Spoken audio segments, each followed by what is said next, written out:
What do you mean by योग?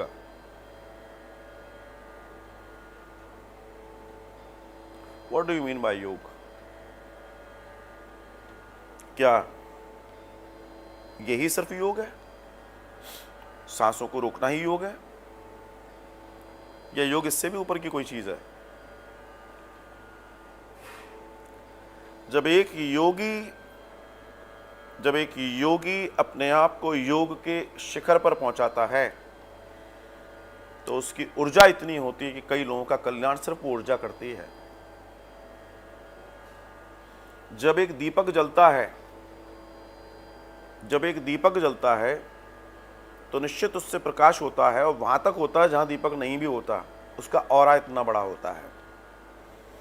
जब कोई व्यक्ति, कोई साधक, कोई साधना करता है तो आपने कहा फल जो भी होगा उसे प्राप्त होगा, लेकिन उसको फल तो प्राप्त होगा, लेकिन जब उसके पास साधना होगी तो उस साधना का लाभ दुनिया को भी मिलता है। कोई कथा सुनता है, आपने कहा तो वो उसका स्वार्थ है, उसका फायदा है। अगर कोई कथा सुनेगा और उसको फॉलो करेगा और उसका चिंतन करेगा, उसका मनन करेगा, उसको जीवन में उतारेगा, तो उस व्यक्ति से समाज का कल्याण होता है।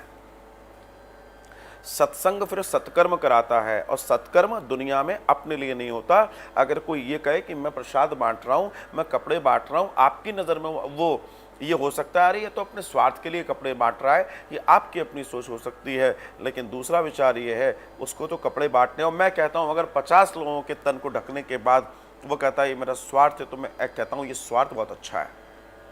ये स्वार्थ दी बेस्ट स्वार्थ है। माता पिता अपने बच्चे का लालन पालन पूरी जिंदगी करते हैं, क्या ये स्वार्थ नहीं है कि ये बड़ा होकर हमारी देखरेख करेगा, ये हमारा बेटा है, नाम करेगा, यश करेगा, कुल करेगा? ये भी तो स्वार्थ है।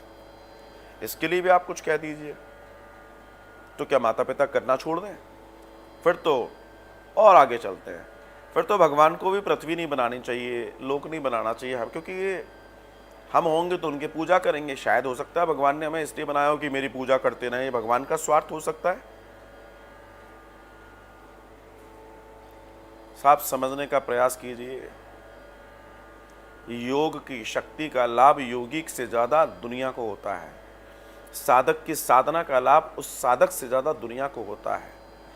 एक कथा श्रवण करने वाला वही 4 बातें जब समाज में बैठ के बोलता है, अच्छी समाज का कल्याण होता है। मंत्र जाप करने वाला जब अपने आप को शुद्ध कर लेगा, उसमें वो ऊर्जा पैदा होगी क्योंकि वो आसपास के लोगों को हील करेगा, श्रेष्ठ करेगा, अच्छा करेगा। इसलिए थोड़ा सा उठकर सोचिए, उठकर जानिए।